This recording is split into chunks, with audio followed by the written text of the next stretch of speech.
Okay, so thank you. This is probably my third class on Gandhiji's, Mahatma Gandhi's Hind Swaraj, which is a canonical text in the sense that it's a really a famous historical and political text, which generally considered by the critics as a major text that plays a very important role to serve as the philosophical foundation of Mahatma Gandhi, philosophical foundation of creating a non-violent passive resistance movement in the history of the Indian freedom fighting.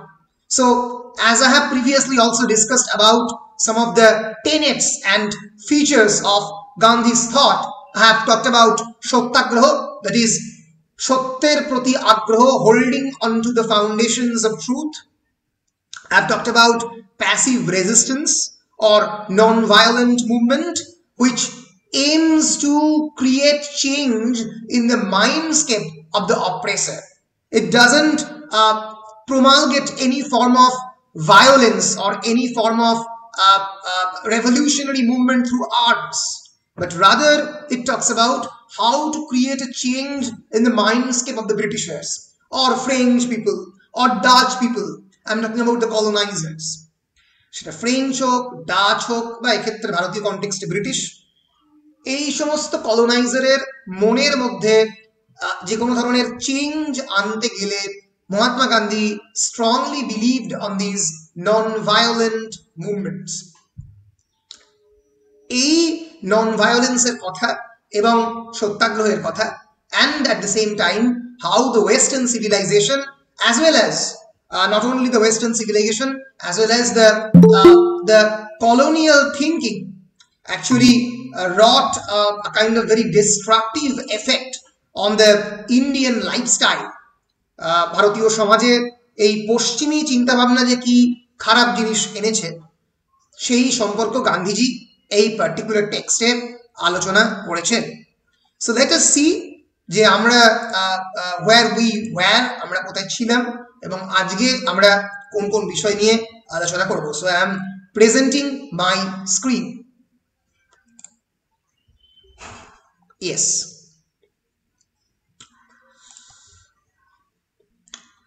So can you see? তোমরা কি দেখতে পাচ্ছ? দেখতে পাচ্ছ? Yes. So previously I have discussed that it's a text first written in Gujarati, Gandhiji's native language, and then it has been translated into English as well as Hindi, published first in 1909. This is basically a conversation between Pranjiban Mehta and Mahatma Gandhi. This was first banned by the British government as a seditious text in 1909, but later the ban was withheld and it became really a canonical text in the history of the Indian freedom movement. So Gandhiji here proposed the nature and the structure of the Indian Swaraj and how the people of India can achieve these Swaraj. So he discusses the means and the methods to achieve this Swaraj. In the previous lecture, I have discussed about the malice of the modern civilization. I have discussed about the British educational system and how it can affect the Indian mind. I have discussed about the meaning of the Swaraj. Swarajের মানে আমি discuss করেছিলাম, Swaraj means to create a kind of atmosphere where a person can rule oneself. Swaraj means when we learn to rule ourselves. আমরা যখন শিখবো নিজেদেরকে কেমন করে আমরা শাসন করতে পারি। আজকে আমাকে ব্রিটিশ বলে দিল যে তুমি স্বাধীন, ইউ আর কমপ্লিটলি ফ্রি, কালকে আমাদের কোনো ইকোনমিক ফ্রেমওয়ার্ক নেই, we really don't know how to create administrative pillars and framework, completely fail করবে। এই যে ভারতবর্ষের বিভিন্ন ডেমোক্রেসির যে বিভিন্ন ফাউন্ডেশনস, দ্য ভেরিয়াস ইনস্টিটিউশন, তার মধ্যে সবচেয়ে important is the Indian constitution, then there is Supreme Court, the judiciary, then there is Rajya Sabha and Lok Sabha, two parliamentary houses. এইগুলোর ক্রিয়েশন একদিনে হয়নি, দীর্ঘদিন লেগেছে। ব্রিটিশদের শাসন যখন ছিল তখনই আস্তে আস্তে এগুলো ক্রিয়েট হতে আরম্ভ করেছে। ভারতবর্ষের হাইকোর্ট, বিশেষ করে এলাহাবাদ হাইকোর্ট, ক্যালকাটা হাইকোর্ট, সেগুলো অনেকদিন আগেই 1857 এই সময়তেই ক্রিয়েট হয়ে গেছে এবং তারপরে আস্তে আস্তে বাকি সমস্ত পার্লামেন্টারি হাউস এবং অন্যান্যগুলো ক্রিয়েট হতে শুরু করেছে। তাহলে এই বেসিক ফাউন্ডেশনস গুলো যদি ব্রিটিশদের আমলেই আমরা তৈরি করে না ফেলতাম তাহলে হয়তো ইন্ডিয়ান গভর্নমেন্ট হিসেবে আলাদা করে নিজেদেরকে ক্রিয়েট করতে পারতো না। So today we will discuss about this Indian nationhood, the conception of the Indian nationhood. তার আগে তোমরা আমাকে একটা জিনিস বলো যে হোয়াট ইজ নেশন, জাতি কাকে বলে? Anyone? Disha, Shatabdi, what is nation? Sir কোন একটা মানে কি বলবো, মানে ঐক্যতা, এক কথায় মানে ঐক্যতা, কোন একটা কিছু মানুষ একসাথে কোন একটা কিছু করছে বা একটাকে পদ্ধতির মধ্যে রয়েছে সেটাকে রাইট। সো হোয়েন একটা পার্টিকুলার জায়গাতে একই মনোভাবাপন্ন মানুষ বিশ্বাস করতে শুরু করে যে তারা একটা জাতি এবং তারা ঐক্যতার সঙ্গে লড়াই করে এবং বিশ্বাস করে যে তারা যে ভাষায় কথা বলে, মানে জাতি হতে গেলে একটা না একটা ইউনিফাইং ফ্যাক্টর হতে হবে। Either it can be language or it can be history, একটা দেশের ইতিহাস এক হতে পারে, or it can be territory, তারা মনে করছে যে এই নির্দিষ্ট জায়গাটা আমাদের, or it can be ethnicity or culture. ভারতবর্ষের ক্ষেত্রে একমাত্র টেরিটরি এবং হিস্ট্রি, তাও হিস্ট্রিও আলাদা, হিস্ট্রি এবং টেরিটরি ছাড়া অন্য কোনো কিছুই মিলছে না। কারণ ভারতবর্ষে প্রত্যেকটা মানুষের, ভারতবর্ষে প্রায় 24টা অফিসিয়াল ল্যাঙ্গুয়েজ, কমন কালচার নেই। বাঙালিদের একটা কালচার, পাঞ্জাবিদের একটা কালচার, সাউথ ইন্ডিয়ানদের আলাদা কালচার, কোনো কমন এথনিসিটি সেটাও নেই। এথনিসিটি মানে একটা পার্টিকুলার ট্রাইব বা পার্টিকুলার একটা জনজাতি গোষ্ঠী, সেটাও নেই। তা সত্ত্বেও ভারতবর্ষ একটা নেশন। ওই জন্যই বলা হয় ভারতবর্ষ শুধুমাত্র একটা দেশ নয়, ভারতবর্ষ বা একটা উপমহাদেশ, অলমোস্ট সাবকন্টিনেন্ট। কারণ এর মধ্যে একটা মহাদেশের যেরকম ভেরিয়েশন থাকে, ভারতবর্ষে ততটাই ভেরিয়েশন। নানা ভাষা, নানা মত, নানা পরিধান, বিবিধের মাঝে দেখো মিলন মহান। এই জন্যই বলা হয় দ্য ইউনিটি ইন ডাইভার্সিটি। ভারতবর্ষকে নেশন বলা যায় কিনা সেটা একটা বিরাট বড় প্রশ্ন। বহু পলিটিক্যাল সায়েন্টিস্ট এই প্রশ্ন তৈরি করে। কারণ নেশনের ডেফিনেশন হচ্ছে a nation is a stable community of people formed on the basis of a common language, territory, history, ethnicity or a common culture. ভারতবর্ষের একমাত্র টেরিটরি ছাড়া, টেরিটরিটা পরবর্তীকালে ক্রিয়েট করেছে ব্রিটিশরা, টেরিটরিটা ভাগ করে দিয়েছে বাংলাদেশ এবং অন্যদিকে ইস্ট পাকিস্তান এবং ওয়েস্ট পাকিস্তান দুটো ভাগ করে। এছাড়া ভারতবর্ষের হিস্ট্রিতে সাউথ ইন্ডিয়ানদের হিস্ট্রি, বেঙ্গলিদের হিস্ট্রি কোনো মিল নেই, এথনিসিটিতে কোনো পর্যন্ত মিল নেই, আলাদা কমন কালচার নেই, কমন কোনো ল্যাঙ্গুয়েজ নেই। ফ্রান্স একটা দেশ, সবাই ফ্রেঞ্চ বলে। ব্রিটিশ একটা দেশ, অনেক ভেরিয়েশন আছে, অনেক ডায়ালেক্ট রয়েছে ইংলিশ ল্যাঙ্গুয়েজে, কিন্তু মোটামুটি একটাই official language, English language. America একটা দেশ, বিভিন্ন ভেরিয়েশন রয়েছে, কিন্তু ল্যাঙ্গুয়েজ মোরলেস একটাই। ভারতবর্ষের মতো এত ভ্যারিড ল্যাঙ্গুয়েজেস, এত কমপ্লিটলি ডিফারেন্ট কালচার, ডিফারেন্ট পোশাক পরিচ্ছদ, পাঞ্জাবিদের পোশাক একদম সম্পূর্ণ অন্যরকম, সাউথ ইন্ডিয়ানের অন্যরকম, পাঞ্জাব থেকে চলে এসো, গুজরাটে চলে এসো একদম অন্যরকম, বম্বেতে চলে এসো আরো অন্যরকম। সো বলে প্রত্যেকটা জায়গাতে, মহারাষ্ট্রের অন্যরকম, মহারাষ্ট্রেই বম্বে। সো এই যে এত ভেরিয়েশন থাকা সত্ত্বেও আমরা নেশন, এটার কথাই গান্ধীজি বলছেন যে এই মানে দ্য ডেফিনেশন অফ নেশন অনেক ক্ষেত্রে বলা হয় fully mobilised or institutionalised ethnic group. India is not a unified, not constituted of a single or unified ethnic group. It is not. There are many nations, okay, and hence Indian society is created because of a wide and varied multiculturalism. Multicultural, যেটা Benedict Anderson বলে একজন বিখ্যাত critic political scientist, তিনি বলেছেন imagined community. Bharatvarsha এমনই একটা community যেটা কেবলমাত্র যাকে ইমাজিনেশনে আনতে পারি, আমরা কেবলমাত্র কল্পনার মধ্যেই ভারতবর্ষের আইডিয়া অফ দ্য নেশনটাকে আনতে পারি, বাস্তবে কিছুতেই আনতে পারবো না। Different languages, different territories, different kind of history. South ইন্ডিয়ানদের হিস্ট্রি, আমাদের হিস্ট্রি সম্পূর্ণ আলাদা। অনেকেই বলে ওরা নন আরিয়ান ছিল, আমরা আরিয়ান, আমরা আর্য থেকে এসেছি। ফলে বিভিন্ন ধরনের অমিল থাকা সত্ত্বেও এটাই হচ্ছে সব থেকে বিরাট বড় অবাক করার ব্যাপার, বা this is the beauty of India, যে এত ধরনের ডিফারেন্স থাকা সত্ত্বেও আমরা নেশন হয়েছি। And Gandhiji propounded the composite nature of the Indian nationalism. Gandhiji বললেন যে ইন্ডিয়ান ন্যাশনালিজম আসলে এক, এবং এই একটা জায়গায় করাই হচ্ছে ইন্ডিয়ান ন্যাশনালিজমের কাজ। গান্ধীজি বললেন people with different religious backgrounds would continue to constitute one nation so long as they maintain the principle of very important words non-interference in one another's religion, যেটাই পরবর্তীকালে ইন্ডিয়ান কনস্টিটিউশনে সেকুলারিজম বলে গণ্য করা হয়।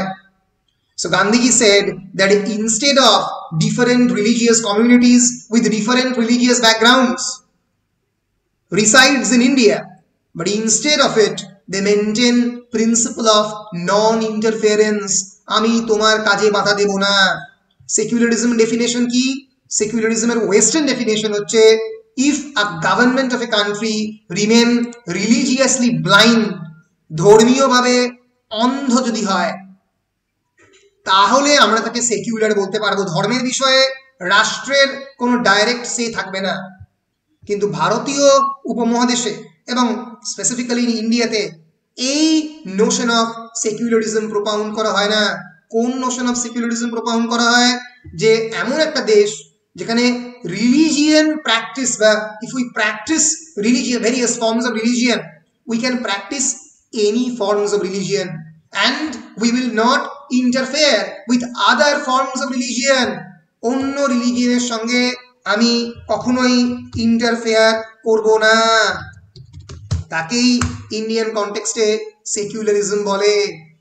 So secularism, or in the original western context or original political philosophical context, it actually means a wide range of meaning. While its definition as the separation of religion from civic affairs and the state is the most common, it also may connote atheism, naturalism, banishment of religious symbols from the public sphere and much more. It is a western definition of secularism.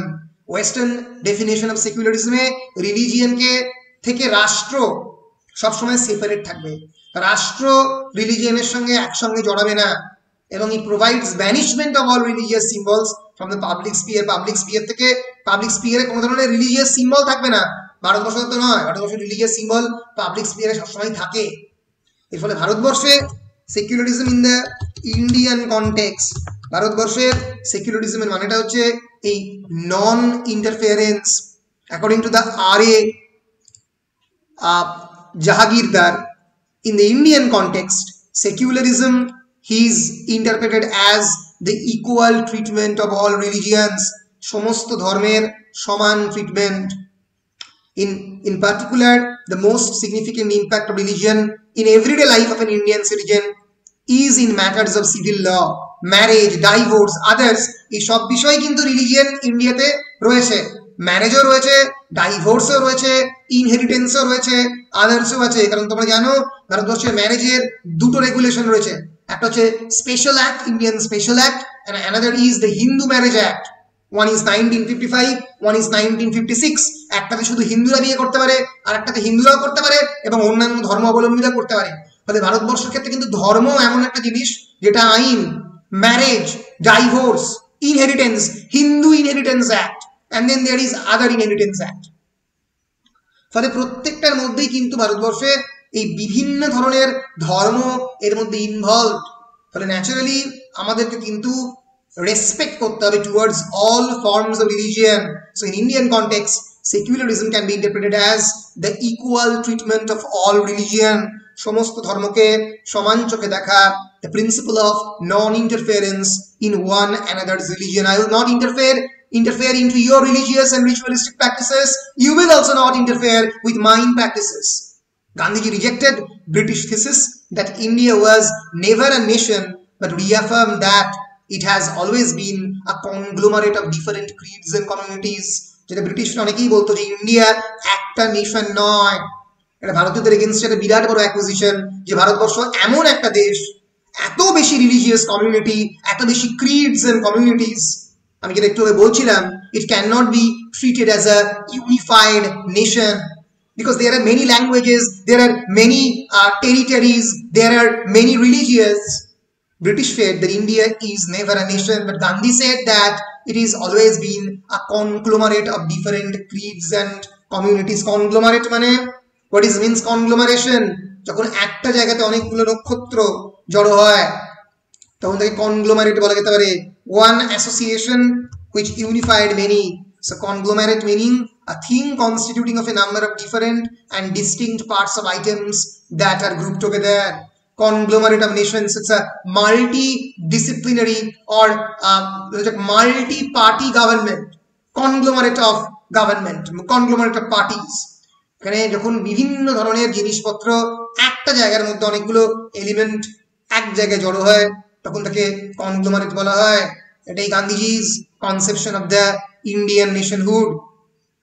And he asserts that seers and sages laid the foundation of national unity and Indian nationhood by establishing centers of pilgrimage on the four corners of India and fired the imagination of our people with the idea of the nationhood.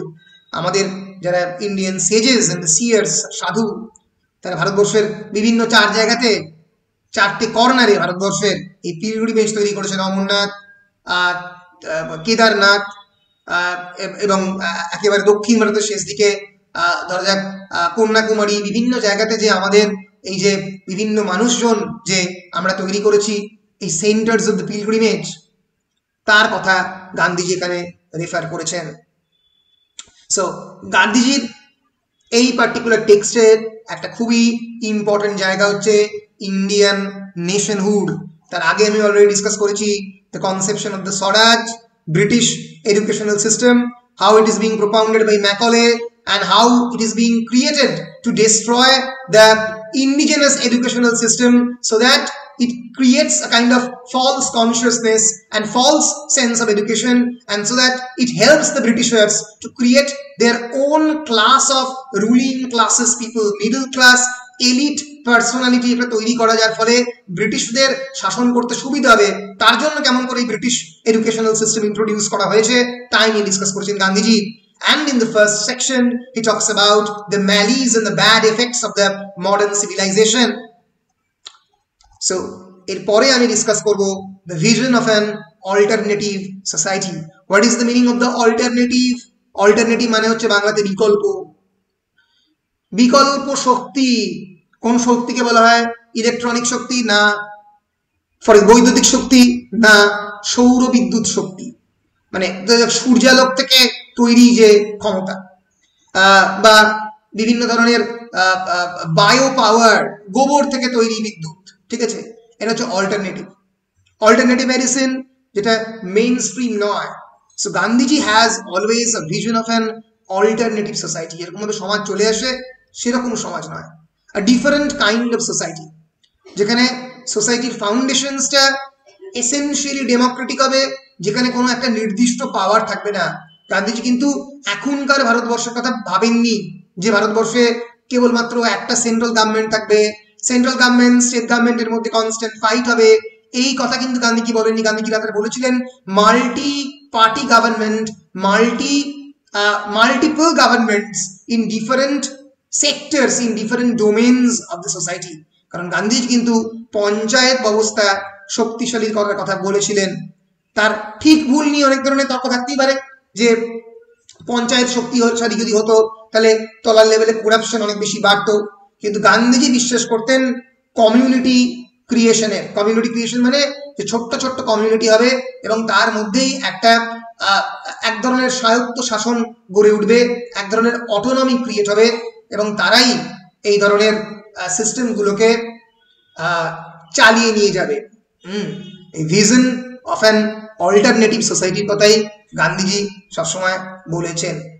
So Hind Swaraj presents the broad contours of an alternative society as a new civilizational framework in a rudimentary form. নতুন civilizational framework rudimentary মানে ওই ছোট্ট ছোট্ট fragmented ফর্মে create করতে গেছে. What is the meaning of the rudimentary? Let us see.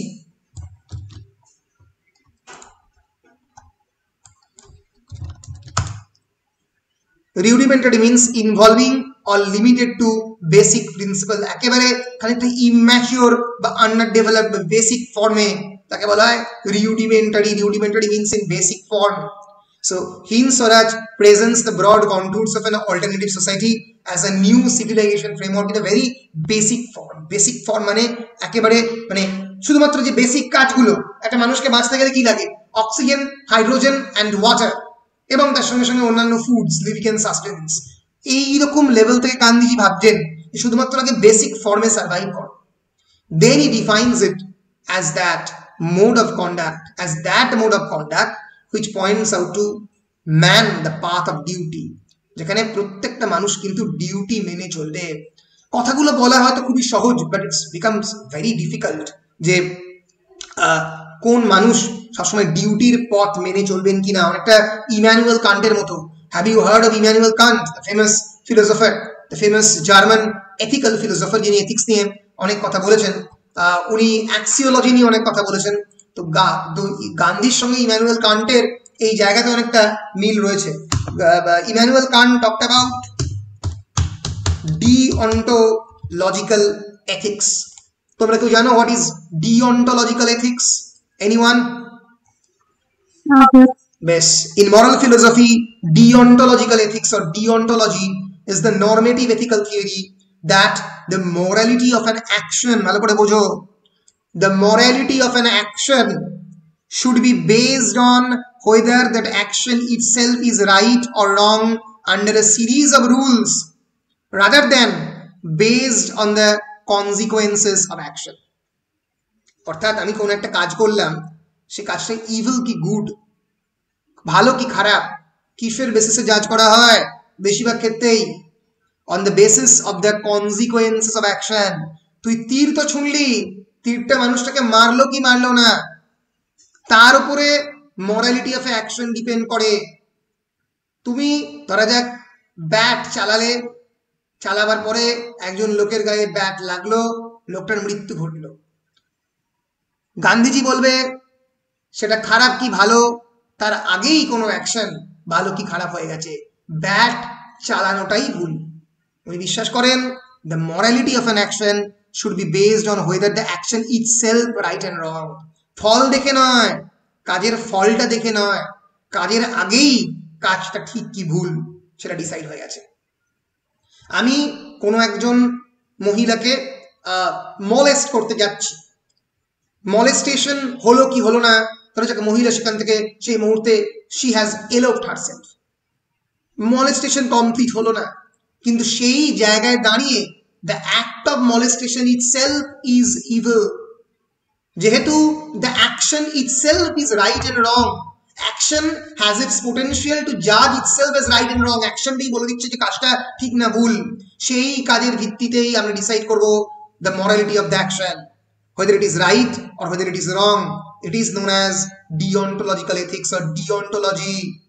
It's the principle of an ethical theory that judges the morality of an act, that propounds that morality of an action should be based on whether that particular action is right and wrong under a series of rules. সেই রুলের ভিত্তিতে সেটা ঠিক না ভুল, rather than based on the consequence of the action. সেই অ্যাকশনের ফল দেখে জাজ করা হয় না. It is most commonly contrasted with consequentialism. Consequentialism হচ্ছে consequence দেখে ফল জাজ করা হয়. প্র্যাগম্যাটিক এথিক্স, প্র্যাকটিক্যাল এথিক্স, যেখানে ফল দেখে তুমি কাজটা তুই তো মারলি, লাগেনি তো গায়ে, রক্ত বেরোয়নি তো, বলুন না রক্ত বেরোয়নি, বলো বেশ তাহলে ছেড়ে দে. রক্ত যখন বেরোয়নি, ক্ষতি যখন হয়নি, তাহলে ভুল নয়. গান্ধীজি বললে ঘুষি মেরেছো মানেই ভুল. কাজটা তুমি তার ফল যাই হোক না কেন, তুমি যে কাজ করছো সেই কাজের ভিত্তিতে it is known as deontological ethics. মনে থাকবে? বলো মনে থাকবে? ভেরি গুড স্যার বলছি ভুল না খারাপ ওটা অনেকটা মেজরিটি বা মাইনরিটি উপরও নির্ভর করে। যেমন ধরুন একজন তীর, হ্যাঁ যেমন ধরুন একজন তীর ছুটছে, তো তীরটা যদি মানুষের গায়ে গিয়ে লাগে তার মানে যে তীর ছুটছে সে কাজটা ভুল করেছে, যেহেতু মানুষটার ক্ষতি হয়েছে। কিন্তু সেই মানুষটাকে যদি কোনো বাঘে তার ঘাট ধরে থাকে, এবার সেই তীরটা যদি সেই মানুষটাকে বাঁচানোর জন্য বাঘের গিয়ে মারে, বাঘটা যদি মরে যায় তাহলে সেই মানুষটা আবার ঠিক কাজ করেছে। তার মানে স্যার এখানে মানুষ সম্প্রদায় মেজর বলে এখানে ওদের বেসিসে ট্রু মানে ভুল বা খারাপ কাজটা জাজ হচ্ছে। এখানে যদি উল্টোটা হতো, যদি বাঘরা জাজ করতো তাহলে কিন্তু এখানে ওই মানুষটাকে দোষী বলা হতো। Very good. এটা হচ্ছে মডার্ন জুডিশিয়ারি সিস্টেমের বক্তব্য। তুমি যেটা বললে সেটা একেবারেই কনসিকুয়েন্সিয়াল এথিক্স এর কথা, এটা গান্ধীজির কথা নয়। গান্ধীজি বলবে যদি মানুষটা বাঘের গায়ে তীর মারতো বা বাঘও যদি তীর চালাতে গেতো, যদি বাঘও মানুষকে মারতো, দুটোই সমানভাবে ভুল। ডিঅন্টোলজিক্যাল এথিক্সে মেজরিটি বা মাইনরিটি বা গায়ে লাগছে কি লাগছে না এই জিনিসগুলো ইম্পর্টেন্টই নয়, ইম্পর্টেন্ট হচ্ছে অ্যাকশনটা ভুল কি ঠিক। যদি তোমাকে বাঘ আক্রমণ করছে, তুমি যদি ছুরি মেরে বাঘটাকে মেরে দিতে, গান্ধীজি বলতো ছুরি মারাটা ভুল, বাঘই আক্রমণ করুক আর ডায়নোসরই আক্রমণ করুক, ছুরি মারা ভুল মানে ভুল। গান্ধীজি শুধু অ্যাকশনটাকে দেখছে। গান্ধীজি এবার তুমি বলতেই পারো যে আঙ্কেল আমি মারা গেলাম স্যার, বলো হ্যাঁ এক্ষেত্রে বাঘ তো ভুল করেছে, তুমি ভুল না করে মারা গেছো। বুঝতে পেরেছো? গান্ধীজি মহাত্মা আর আমরা মানুষ, মহাত্মাদের মানে ধ্যান ধারণা গুলো একটু হবে। সেটা ঠিক আছে, কিন্তু এটাই হচ্ছে গান্ধীজির ফিলোসফি। মানে এটা এত ডিফিকাল্ট একটা ফিলোসফি প্র্যাকটিস করা এবং বোঝা যে মানে অনেকেই যেটা ভুল করে সেটা হচ্ছে এই মডার্ন আইনের সঙ্গে। তুমি যেটা বলছো এটা হচ্ছে ইন্ডিয়ান পেনাল কোড। যদি তুমি ইন্ডিয়ান পেনাল কোড দেখো, আইপিসি আর কি, তাহলে দেখবে যে তোমাদের সেকশন 394 অনুযায়ী খুন করার শাস্তি হচ্ছে 15 বছরের জেল বা 10 বছরের জেল। আমি এক্সাম্পল দিচ্ছি। কিন্তু আত্মপক্ষ রক্ষার জন্য যদি কেউ খুন করে তাহলে সেটা হাফ হয়ে যাবে, মানে 3 বছর হয়ে যাবে। মানে আরেকজন যে তোমাকে মারতে আসছে সেই যদি তারও হাতে যদি একটা ফায়ার আর্মস থাকে, তুমি ছুরি দিয়ে মেরেছো, তোমাকে মারতে এসেছিল, তাহলে সেটা হাফ হয়ে যাবে। এটা কিন্তু গান্ধীজির ফিলোসফি নয়। গান্ধীজি সেলফ ডিফেন্সের জন্য লতে মাপ থাকে কিছু কিছু বছর। সেলফ ডিফেন্স গান্ধীজির ল যদি এখানে দিত তাহলে আর মরে যেত মানুষগুলো, আর বেঁচে থাকতো। মানে গান্ধীজির কনসেপশন অফ ল হয় না, কারণ সেটা আইনে রূপান্তরিত করা সম্ভব হয় না। কারণ হলে অনেক ধরনের তার মধ্যে ফ্ল থাকবে, লোকে সেগুলো নিয়ে প্রশ্ন তুলতে আরম্ভ করবে। সেগুলো গান্ধীজির এথিক্যাল ফিলোসফি হয়। গান্ধীজি ফিলোসফিক্যাল স্পিয়ারে বা এথিক্সের স্পিয়ারে একটা বিরাট বড় নাম, কিন্তু লয়ের ক্ষেত্রে গান্ধীজির ফিলোসফি অনুসরণ করা প্রায় অসম্ভব। ভারতবর্ষের ক্রিমিনাল লয়ের যে দুটো বেসিক আইন, একটা হচ্ছে ইন্ডিয়ান পেনাল কোড আর একটা হচ্ছে যেটা ব্রিটিশদের তৈরি করা, এটাকে সিআরপিসি কোড অফ ক্রিমিনাল প্রসিডিওরস, যেটা ব্রিটিশদের পরবর্তীকালে ভারতীয়রা ক্রিয়েট করেছে। সিআরপিসি বেসিক্যালি যে সমস্ত জিনিসগুলো আইপিসিতে মেনশন নেই এবং এখানে বেশ কয়েকটা রেগুলেশন বলে দিয়েছে, এই দুটো অনুযায়ী কিন্তু মানে এই যে মানে দিশা যেটা বললো আর কি, মেজরিটি মাইনরিটি এই বিষয়গুলো দেখা হয় যে আমি সেই সময় সেই ক্রিমিনাল মানে কি জন্য এই কাজটা করতে বাধ্য হলো। ঠিক আছে, যদি কেউ আক্রমণ করতে এসেছিল কি, 2 নম্বর ছুরিটা কোথায় লেগেছে, মানে কোনো সেন্সিটিভ স্পট, ধরা যাক গলা বা পেট, গাট, এগুলো মেনশন করা আছে এক্স্যাক্টলি, একদম স্পেসিফিক লোকেশন মেনশন করা আছে। এর ফলে মেডিকেল রিপোর্টস ওরা দেখবে যে কতটা পরিমাণে ক্ষতি হয়েছে, তার ভিত্তিতে ফাইনালি জাজ হবে সে কতটা শাস্তি পেয়েছে। This is modern law, modern criminology. High court বা সুপ্রিম কোর্ট এভাবে প্র্যাকটিস করে।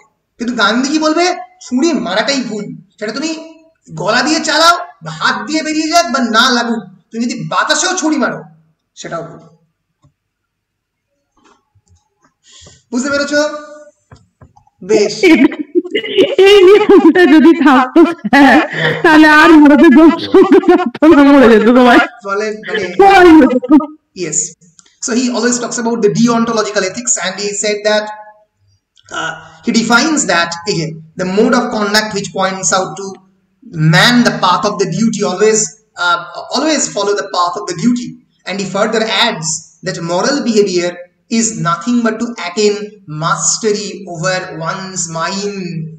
So moral behavior মানে নিজের মনকে নিয়ন্ত্রণ করা, to control your own mind। তোমার ইচ্ছে হবে আমি দিশাকে ভয়ঙ্কর বকলাম, দিশার পাশের বাড়ির নেবার দিশার বাড়িতে কিছু একটা ছুঁড়ে ফেলে দিল তাদের আবর্জনা, দিশারও ইচ্ছা হবে নিজের বাড়ির আবর্জনা ফেলে দিতে ওই বাড়িতে, কিন্তু না, গান্ধীজি বলছে ওখানে গিয়ে দাঁড়িয়ে যাও। It is all about mastery over one's mind, নিজের মনকে নিয়ন্ত্রণ করা। উত্তর দেওয়া ওখানেই বন্ধ করো। একটা দিক থেকে যা আসার এলো, ফরগিভ এন্ড ফরগেট নয়, রিমেম্বার এন্ড রেজিস্ট, মনে রাখো সে তোমার কি ক্ষতি করলো, তোমার দিকে আবর্জনা ছুঁড়ে দিল, তুমি আর আবর্জনা ছুঁড়ে ফেলো না। তা সে আবর্জনা ফেললেও চেষ্টা করে যাতে আবর্জনা না আসে, আর যদি এসে যায় তুমি আর উত্তরটা দিও না, তুমি সেখানেই আটকে দাও। So attaining moral behavior is nothing but to attain mastery over one's own mind, and believe that the ancient Indian civilization fits the bill for being the true civilization. তার মতে ancient Indian civilization, be it the philosophy of the Lord Buddha or the philosophy of the Upanishads, it talks about the forgiveness. It's actually true Indian civilization. Its core values are limits to self-indulgence in terms of luxuries and pleasures, emphasis on the ancestral profession, rural life, its carb on unnecessary competitiveness. শুধুমাত্র Indian civilisation self indulgence এবং luxury বা প্লেজারের কথা বলে না, কিছু কিছু emphasise করে ancestral profession, তারা বাবা যে কাজ করেছে ছেলেও তাই করবে, রুরাল লাইফ, গ্রাম্য জীবন, এবং it's carb on the unnecessary competitiveness, যেখানে কোনো প্রয়োজন নেই সেখানে কম্পিটিশন, যদিও এখন আর এই সমাজ ব্যবস্থা এক্সিস্ট করে না, আমাদের এখন কম্পিটিশনের পরিমাণ বিরাট বেড়ে গেছে সমস্ত ক্ষেত্রেই জীবনের। তো ভারতীয় সংস্কৃতি সবসময় আননেসেসারি কম্পিটিটিভনেসকে রোখার চেষ্টা করে, and its preference for small scale technologies and decentralise polity, ছোট ছোট টেকনোলজি এবং ডিসেন্ট্রালাইজ পলিটি তাকে কন্ট্রোল করার দিকে যে প্রেফারেন্স দেয়, এটা সবসময় ইন্ডিয়ান সিভিলাইজেশন দেয়। হি admitted that at present modern India is moving away from these values. তার মতে এখনকার ভারতীয় সমাজ সেখান থেকে আস্তে আস্তে দূরে সরে যাচ্ছে। So now we will talk about the relevance of Gandhiji's philosophy in today's India. এই জায়গাটা আমরা একটু অল্প করে বলার চেষ্টা করব। ব্যাপারটা হচ্ছে যে গান্ধীজির এই পার্টিকুলার যে কাজটা, এই কাজটা এক ধরনের ইন্টেলেকচুয়াল ইন্টারেস্ট এবং এনকোয়ারি আমাদের মধ্যে আনে। To persist, it has generally been seen as a book for ideas of an alternative civilizational framework. আমি বারবার বলছি, it's an alternative civilizational moral ethical framework. Alternative means that which is not mainstream. Mainstream হলে কেউই বলবে না যে বাঘের গায়ে ছুরি মারা এবং মানুষের গায়ে ছুরি মারা একই, কিন্তু গান্ধী শুধুমাত্র অ্যাকশনের উপর বেস করে জাজ করছেন। Okay, so it's an alternative, not mainstream civilisational framework. যদি কেউ করতে পারে সেটা কেবলমাত্র একটা এক্সপেরিমেন্টেশনাল লেভেলে, একটা সার্টেন সেকশন অফ সোসাইটি, হয়তো খুবই অল্প মানুষজন একটা অল্প এরিয়ার মধ্যে সেটাকে অ্যাপ্লাই করতে পারবে। Gandhiji anticipated some of the disastrous consequences of the modern civilization. তার মধ্যে climate change, which is a very I would say a disastrous plays a very disastrous role in changing the entire world. Ecological imbalance create করেছে আমাদের সোসাইটিতে, and this our particular human civilization of this particular period is known as the age of the Anthropocene. তোমরা জানো what is অ্যানথ্রোপোসিন? জানো? বলো। বেশ, জেনে রেখে দাও, এই ওয়ার্ড গুলো জানো, পরবর্তীকালে খুবই কাজে লাগবে, যেখানেই যাও না কেন, যে কোনো প্রফেশনে যাও না কেন। অ্যানথ্রোপোসিন। Thank you. তোমাদের লাঞ্চ করা হয়ে গেছে? হ্যাঁ স্যার, সকাল 10টাতেই হয়ে গেছে। ও, তুমি তো একদম লাঞ্চ অফিসে গেলে নাকি? লাঞ্চ করে অফিসে গেলে, তাই তো? হ্যাঁ হ্যাঁ স্যার। বাহ, আমিও 12টার মধ্যে খেয়ে নিই মোটামুটি। এখন একটু জুস খাই আর বিকালবেলা কফি। বেশ, হ্যাঁ আমার ডায়েটিং চলছে। হ্যাঁ, আমার মা বলছে, জিজ্ঞেস করছিল যে তোর ছাত্রছাত্রীরা তো সবই জানে নাকি হলো, হ্যাঁ আমার ছাত্রছাত্রীদের সঙ্গে আমার এমনই ভালো বন্ধুত্ব যে আমার মোটামুটি তারা সবই জানে আর কি।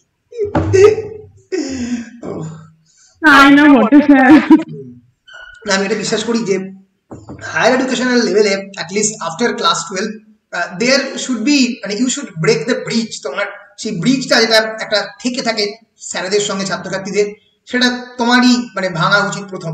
মানে একটা টাইমের পরে ছাত্রছাত্রীরা মানে স্যারের বন্ধু হয়ে ওঠা উচিত অ্যাটলিস্ট, ঠিক আছে? না হলে তারা কেমন করে তাদের সমস্যাগুলো তোমাকে বলবে, কেমন করে তাদের প্রবলেমগুলো, তাদের কোন কোন জায়গাতে আটকাচ্ছে সেগুলো বলবে কেমন করে? ফলে you should break the barrier. Thank you Priya. So coming into the Anthropocene. Anthropocene is basically a geological epoch, very important. It's a geological epoch, proposed geological epoch, যাতে যেটা ঘটছে dating from commencement of a significant human impact on the Earth's geology and ecosystem. এটা কিন্তু খুবই important. কি important আমি এক second একটা লাইন দেখলেই বুঝতে পারবে, না থাকলে আমি বলে দিচ্ছি না। সোভিয়েত ইউনিয়ন, এখানে ডেফিনেশনটা একটু শক্ত করে বলেছে, সহজ করে যেখানে বলবে। Anthropocene basically means unalterable change over the climate of the earth. এই পৃথিবীতে আর অন্য কোনো প্রাণী, ডায়নোসর বলো বা তুমি ফর এক্সাম্পল জুরাসিক যুগে যে ভয়ঙ্কর প্রাণী ছিল তার কথা বলো, কেউই কোনো আনঅল্টারেবল চেঞ্জ এই পৃথিবীর মধ্যে আনেনি, কিন্তু হিউম্যান সিভিলাইজেশন এনেছে through creating plastic, through creating various other kind of sources, যার ফলে এই পৃথিবী আজ থেকে 200 বছরের পৃথিবীতে, 200 বছর আগের পৃথিবীতে আর কোনোদিনও ট্রান্সফর্ম করতে পারবে না।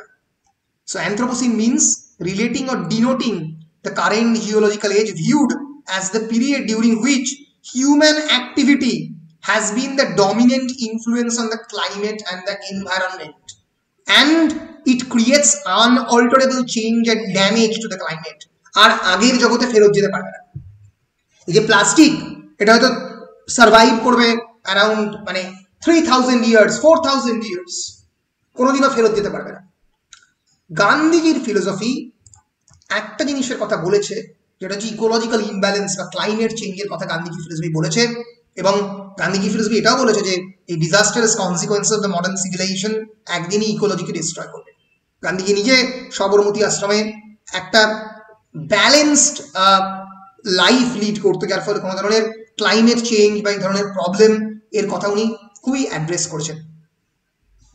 And history is also a witness to Gandhi's formulation that unbridled use of technology ইউজের ফলে একটা কয়েকজনের হাতে concentration breeds concentration of power in a few people's hands, অল্প লোকের মানুষের হাতে ক্ষমতা চলে আসে। তার খারাপ এফেক্ট আমরা সেকেন্ড ওয়ার্ল্ড ওয়ারে দেখেছি হিরোশিমা এবং নাগাসাকিতে। কিন্তু এটাও ঠিক টেকনোলজি ইউজের ফলে যেরকম কনসেন্ট্রেশন অফ পাওয়ার হয়েছে, সেরকম ডেমোক্রেটাইজেশন অফ দ্য এডুকেশন হয়েছে। টেকনোলজি যদি না থাকতো তাহলে ভাবো এই প্যান্ডেমিক সিচুয়েশনে যতদিন কলেজ না খুলতো ততদিন অবধি আমি একটা ক্লাসও তোমাদেরকে নিতে পারতাম না। এই প্যান্ডেমিক যেটা অ্যাটলিস্ট করলো সেটা হচ্ছে এর পরে যখন তোমরা 6 সেমিস্টারে পড়বে তখন ধরা যাক একটা বড় স্ট্রেচ অফ পিরিয়ড পুজোর ছুটি থাকে, বা একটা বড় স্ট্রেচ অফ পিরিয়ড ছুটি হয়ে যায় তোমার বলে গরমের ছুটি, সেগুলোতে অ্যাটলিস্ট বাড়িতে বসে ক্লাস নেওয়া যেতে পারে, সিলেবাস যে শেষ করা সম্ভব তার খানিকটা একটা মানে রে অফ হোপ এই প্যান্ডেমিক অন্তত দিয়েছে। মানে এই অল্প হলেও এই সুযোগ সুবিধা দিয়েছে, এটা কেবলমাত্র পসিবল হয়েছে টেকনোলজির জন্যই। সো টেকনোলজিকে তুমি কোনোদিন আন্ডারমাইন করতে পারবে না, কিন্তু yes of course there are various evil effects of the technology. It can completely destroy the entire earth যদি তুমি খারাপভাবে এমপ্লয় করো। যারা খুবই টিভি সিরিজ দেখো তাদের জন্য একটা ছোট্ট মিনি সিরিজ রেকমেন্ড করছি, চেরনোবিল। দিশা যদি দেখো দেখতে পারো, হটস্টারে রয়েছে চেরনোবিল, দেখো একটা ছোট্ট মিনি সিরিজ। চেরনোবিল একটা নিউক্লিয়ার ডিজাস্টারকে নিয়ে 1986-তে রাশিয়াতে একটা নিউক্লিয়ার পাওয়ার প্ল্যান্ট ব্লাস্ট করেছিল, এবং যার ফলে একটা রাশিয়ার একটা এন্টায়ার সিটি এত রেডিয়েশন হয়েছিল, এত তেজস্ক্রিয়তা হয়েছিল যে এন্টায়ার সিটিকে ইভ্যাকুয়েট করে দিতে হয়েছিল। Okay, so you can see that how a nuclear power plant disaster can destroy an entire city. Chernobyl, CHERNOBYL. So Gandhiji also talked about the bad effects of the technology. Gandhiji gives a call for sweat, blood, patience and perseverance. ধৈর্য নিয়ে, শক্তি নিয়ে, ঘাম ঝরিয়ে, রক্ত ঝরিয়ে কাজ করার কথা গান্ধীজি বলেছেন। গান্ধীজির লেখা বিভিন্ন সময় subjected to the various new interpretations, but it has the strength of containing diagnostic, prognostic and prescriptive ideas. Diagnostic মানে প্রবলেমটাকে ডায়াগনোস করা, মেডিকেল টার্মিনোলজি ডায়াগনোসিস। prognosis মানে আমি প্রেডিক্ট করছি, আমি ভবিষ্যতে কি হবে বলে দিচ্ছি, that is prognostic. and prescriptive মানে আমি প্রেসক্রিপশন দিচ্ছি, ডাক্তার প্রেসক্রিপশন দেয়, ডাক্তার প্রেসক্রিপশন কিসের বেসিসে দেয়? on the basis of the diagnosis and prognosis. not only diagnosis, prognosis means anticipating the future, that is called prognosis. মনে রাখবে তো, যখন ডাক্তারকে পর জিজ্ঞেস করবে যে ডাক্তারবাবু ডায়াগনোসিস করেছেন, মাথায় রাখবে ডাক্তারবাবু শুধুমাত্র ডায়াগনোসিস করে না, প্রগনোসিসও করে। It is likely course of the medical condition, পরবর্তীকালে কি হবে, ফিউচারটা কি হবে। an opinion based on medical experience of the likely course of a medical action, the outcome of a situation, ভবিষ্যৎ কি হবে। তোমাদের যেরকম আমি যে পড়াচ্ছি, সেই পড়াচ্ছি কিসের বেসিসে, একটা লার্নিং অবজেক্টিভ নিয়ে। প্রত্যেকটা কোর্সেরই একটা লার্নিং অবজেক্টিভ রয়েছে। ইংলিশ অনার্সের লার্নিং অবজেক্টিভ কি? To learn about English literature, to learn about the Indian classical literature, to learn about various literary theories, and of course the basics of the English grammar. You will be able to speak English fluently at least after the end of the course. মানে এগুলো কিছু basic learning objective. আউটকামটা কি? Outcome হচ্ছে ultimately কি হলো। এই তো objective তো 10 বা 100, কিন্তু কততে পৌঁছলে? 50-এ পৌঁছলে, না 60-এ পৌঁছলে, না 70-এ পৌঁছলে, নাকি পুরোটাকে অ্যাচিভ করলে? এইটা হচ্ছে লার্নিং অবজেক্টিভ, কত দূর গেলে।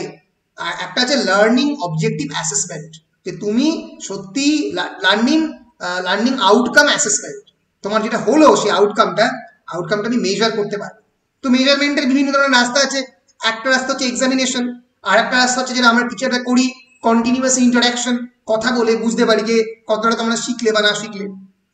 এইটাই গান্ধীজি এইখানে করার চেষ্টা করে, যেরকম মেডিকেল ডক্টররা করে, এখানে গান্ধীজি করছেন।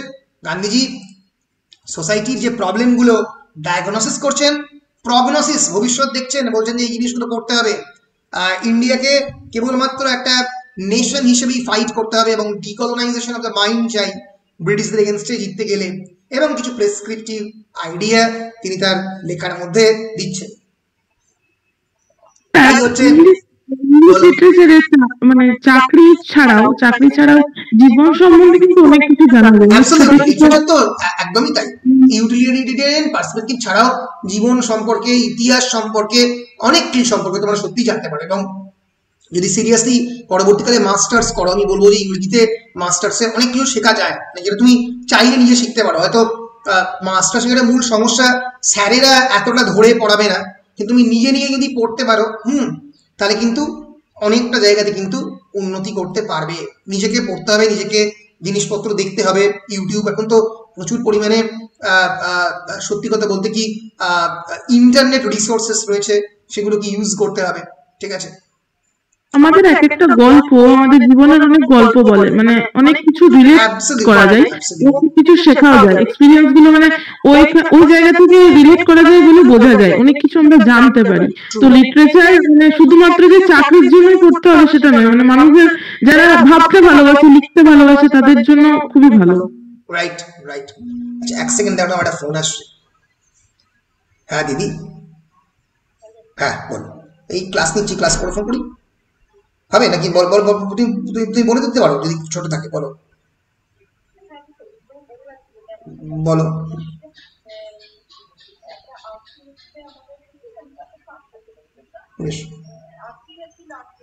বেশ করে দিয়েছো, তুমি তো করে দিয়েছো।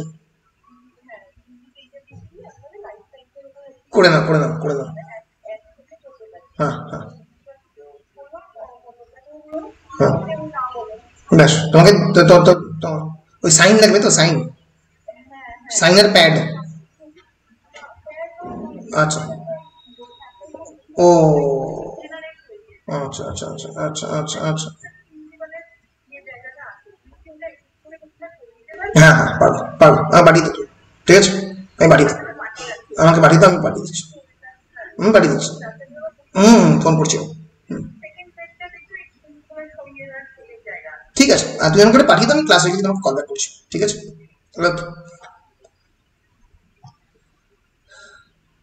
ওকে সো হ্যাঁ কিছু বলছিলে তুমি শতাব্দী, কিছু বলছিলে? ওইটাই বলছিলাম যে লিটারেচার মানে অনেক কিছু শেখায় আমাদেরকে জীবনে। রাইট, মানে এত ভালো ভালো গল্পগুলো আছে যে প্রত্যেকটা গল্প থেকে আমরা একটা করে শিক্ষা পাচ্ছি, তো সেগুলো যদি কাজে লাগাতে পারি অনেকটাই মানে পার্সোনালিটি অনেকটা ডেভেলপ করে আমাদের। আজ থেকে 2 বছর আগে যেটা ভাবতাম এখন কিন্তু সেটা ভাবি না, এখন অন্যরকম ভাবনা চিন্তাধারাটা হয়ে গেছে, পাল্টে গেছে পুরোপুরি। Right right. সো এই যে আইডিয়াগুলোর কথা আমি তোমাদেরকে পয়েন্ট আকারে বললাম, এটাই বড় করে এই যে টেক্সট অফ দ্য হিন্দ স্বরাজে বিভিন্ন জায়গাতে ডিসকাসড হয়েছে। তো আমরা যদি একটু ইলাবোরেটলি আলোচনা করি, যদি এবার টেক্সটের মধ্যে করে টেক্সটের কোটেশন আজকে এবং পরের দিন আমি টেক্সট ধরে ধরে একটু কয়েকটা জায়গায় একটু বলে দেবো, তো যদি যাই তাহলে আমরা বুঝতে পারবো যে কেমনভাবে মানে আইডিয়াগুলো গান্ধীজির এই পার্টিকুলার টেক্সটে ফ্লারিশ করেছে। ফর এক্সাম্পল আমি তোমাদেরকে এই ম্যালিজ অফ দ্য মডার্ন সিভিলাইজেশন নিয়ে বলছিলাম, গান্ধীজি কেন মডার্ন সিভিলাইজেশনের বিপক্ষে। এবার গান্ধীজি কি বলছেন? In Hind Swaraj, Gandhiji also dwells on the condition of India as it has developed under the British rule and tutelage. He makes a very basic formulation that under the impact of the British rule, India is turning into an irreligious country. যেটা একটু বলছিলাম, India is turning into an irreligious country. এবং মানে আমি আগেই বলেছি Indian conception of the secularism এবং British conception of secularism আলাদা। ভারতবর্ষের হিন্দু এবং মুসলিমদের মধ্যে বিভিন্ন ধরনের সমস্যা তৈরি হচ্ছে, এটার কথা এখানে উনি বলেছেন। According to him, according to Gandhi, railways have helped the British to tighten their grip over India and besides they have also been responsible for the famines. এই রেলওয়ের ফলে অনেকগুলো দুর্ভিক্ষ হয়েছে, এপিডেমিক্স and other problems in the country. He counters the argument that railways have contributed to the growth of the Indian nationalism by saying that India had been a nation much before the British arrived. এর ফলে ব্রিটিশদের যে idea যে railway হওয়ার পরে বিভিন্ন দেশের মধ্যে কানেক্টিভিটি হওয়ার পরে একটা কানেকশন তৈরি হয়েছে ইন্ডিয়ান নেশনহুডের, গান্ধীজির মতে তার অনেক আগেই এটা এক্সিস্ট করতো। And in chapter 11 of the Hind Swaraj, he argues that lawyers have contributed more to the degradation of India. নিজে লয়ার হয়ে বলছেন লয়াররা ভারতবর্ষের এই পতনের জন্য দায়ী। Besides, they have accentuated the Hindu-Muslim dissensions, Hindu-Muslim problemটা লয়ারদের একটা বড় creation, which helped the British to consolidate their position and have sucked the blood of the poor India. এটার কথা উনি চ্যাপ্টার 11-এ বলছেন। যদি টেক্সট অফ দ্য হিন্দ স্বরাজে আমরা যাই তাহলে চ্যাপ্টার 11 হচ্ছে দ্য কন্ডিশন অফ ইন্ডিয়া। এখানে লয়ারদের কথা উনি বলছেন। এই লয়ারদের কথা বলতে গিয়ে উনি কিন্তু এই মডার্ন সিভিলাইজেশনের যে খারাপ দিকগুলো সেগুলো বলছেন। ফলে টেক্সটটা যদি একটু ভালো করে দেখো দেখবে যে ইটস আ স্ক্যাটার্ড টেক্সট, বিভিন্ন জায়গায় বিভিন্ন জিনিস আছে, কিন্তু যদি তুমি এই থিম ধরে মোটামুটি পড়ো তাহলে তুমি এই টেক্সট এখান থেকে পড়লে পরে ওই চ্যাপ্টারে চলে গিয়ে পড়লে মোটামুটি পুরো ব্যাপারটাকে ধরতে পারবে। এখানে উনি আরেকটা he concludes his critique of the modern civilisation through an allusion, একটা অ্যালিউশন দিয়ে by comparing the civilisation with the upas tree. Upas মানে হচ্ছে এক ধরনের poisonous plant which destroys all life around it. So in another chapter of the Hind Swaraj, he examines how the English educational system introduced in India and describes it as a false education. For him, the basic aim of education should be to bring our senses under control. ইন্দ্রিয়কে বসে আনা বা ইন্দ্রিয়কে নিয়ন্ত্রণ করাই হচ্ছে এডুকেশনের মূল M. আমি একমত নই। and to help imbibe ethical behavior on our life, আমাদের লাইফের মধ্যে মরালিটি বা এথিক্সকে আনাটা হচ্ছে এডুকেশনের একটা মূল লক্ষ্য। আসলে মানে মূল মুশকিলটা হচ্ছে গান্ধীর ফিলোসফির একটা জায়গাটা, সেটা হচ্ছে অনেক জায়গাতেই উনি জোর করে এগুলো মানে চাপিয়ে দেওয়ার চেষ্টা করছে বা ইম্পোজ করার চেষ্টা করছে। মুশকিলটা হচ্ছে যে একটা বাচ্চা যখন বড় হবে তাকে যদি আমি প্রথম থেকেই বলে দিই যে তোমার ইন্দ্রিয়কে নিয়ন্ত্রণ করা বা you have to control your senses, তাহলে যে মুশকিলটা হবে যে সবসময় একটা রিপ্রেসিভ মেন্টালিটি দিয়ে সেই ইন্দ্রিয়কে নিয়ন্ত্রণ, আমি এটা আমার চাই, এটা আমার চাই না, আমি নেবো না, বাবু চকলেট খাবে না, খাবো না। এবার সব জায়গায় না বলতে বলতে বলতে বলতে বলতে একটা সময় এটা আসতে পারে, সেটা হচ্ছে একটা complete rebellion against this form of repression. মানে বলা হয় যদি তুমি কোনো মানুষকে খুব বেশি চাপ দাও, চাপ দিতে একটা টাইমের পরে যেটা হবে ইট বার্স্ট ফোর্থ, এটা বার্স্ট আউট করতে পারে। ফলে সবসময় যে কন্ট্রোল, সবসময় এথিক্যাল বিহেভিয়ার, এটাই যদি এডুকেশনের মেইন পারপাস হয়ে যায় তাহলে কিন্তু সেই এডুকেশন সম্পূর্ণ হবে না। কারণ সেই শিশুই যদি ভুল করে আবার শেখে, সেই ইন্দ্রিয়কে নিয়ন্ত্রণ করতে পারছে না, ভুল করছে, ভুল করে আবার শিখছে, এই ট্রায়াল অ্যান্ড এরার মেথড কিন্তু আমার ব্যক্তিগতভাবে মনে হয় অনেক বেটার। তাহলে সে নিজেই নিজেকে শিখতে পারবে আর কি। কারণ নিজেকে জানা, knowledge is all about self Discovery, নিজেকে চেনা, আমি কে, আমি কি কি করতে পারি, আমি কি কি করতে পারি না, আমার কি কি মানে তোমার দুর্বলতা বা উইকনেস রয়েছে। আমি যেমন I am not a good administrator, আমি হয়তো ভালো অ্যাডমিনিস্ট্রেটর হতে পারবো না, but I am a good teacher, আমি ভালো শিক্ষক হতে পারবো। এইটাকে আইডেন্টিফাই করা কিন্তু একটা মানুষের সবচেয়ে বড় দিক, মানে এটাই হচ্ছে সবচেয়ে বড় education, to identify and to discover your own self. ফলে সবসময় যে কন্ট্রোলের মাধ্যমে ফাইনাল একটা ভার্ডিক্ট আসবে তা নয়। And he attacks the newly emerged elite which is a byproduct of the Macaulay's education system. নতুন যে এডুকেশনাল ম্যাকলের এডুকেশন সিস্টেম, তাতে যে নতুন যে এলিট, তার যে এডুকেটেড ক্লাস, তাদেরকে উনি অ্যাটাক করেছেন। তাদের মতে দে এনস্লেভড ইন্ডিয়া মোর, তারা ভারতবর্ষকে আরো বেশি পরিমাণে বিকিয়ে দিয়েছে।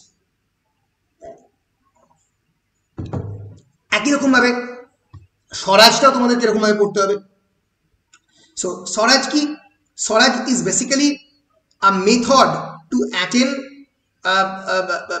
attain a complete freedom and emancipation from the Britishers. কোথায় স্বরাজ নিয়ে বলেছে? চ্যাপ্টার 4-তে। চ্যাপ্টার 4 এর হিং স্বরাজ খুললাম, এই যে হোয়াট ইজ স্বরাজ এখানে লেখা আছে। তো এইরকম ভাবে এই টেক্সট এখান থেকে পড়ে টেক্সটটা দেখতে হবে। আমি যেটা করবো পরের দিন তোমাদেরকে একটু টেক্সটের বিভিন্ন অংশগুলোকে, আজকে আমি মোটামুটি গান্ধীজির ফিলোসফির মানে হিন্দ স্বরাজের যে ফিলোসফি সবকটাই পড়িয়ে দিলাম। এর পরের দিন আমি একটু টেক্সটের জায়গাগুলোকে হিন্ট আউট করবো, যাতে তোমরা মোটামুটি বুঝতে পারো যে কোন কোন জায়গায় মানে গান্ধীজি কি এক্স্যাক্ট বলার চেষ্টা করেছেন। বুঝতে পেরেছো? হ্যাঁ স্যার। বেশ বেশ বেশ, তাহলে পরের দিনই আশা করছি মোটামুটি আমি হিন্দ স্বরাজ শেষ করে দেবো। আজকে আমি পুরো হিন্দ স্বরাজের মোটামুটি বেসিক ফাউন্ডেশনস এন্ড সামারিগুলো বলে দিলাম। তোমরা বাড়িতে এই পয়েন্টগুলো একটু ভালো করে দেখো। পরের দিন টেক্সট আর বেশ কিছু অংশ একটু ভালো করে দেখার চেষ্টা করবো এবং এই কোটেশনগুলো একটু দেখবো, যাতে আমরা হিন্দ স্বরাজকে শেষ করতে পারি। ঠিক আছে? বেশ। So see you on the next class, কালকে তার পরের দিন। ঠিক আছে? বেশ বেশ, বাই।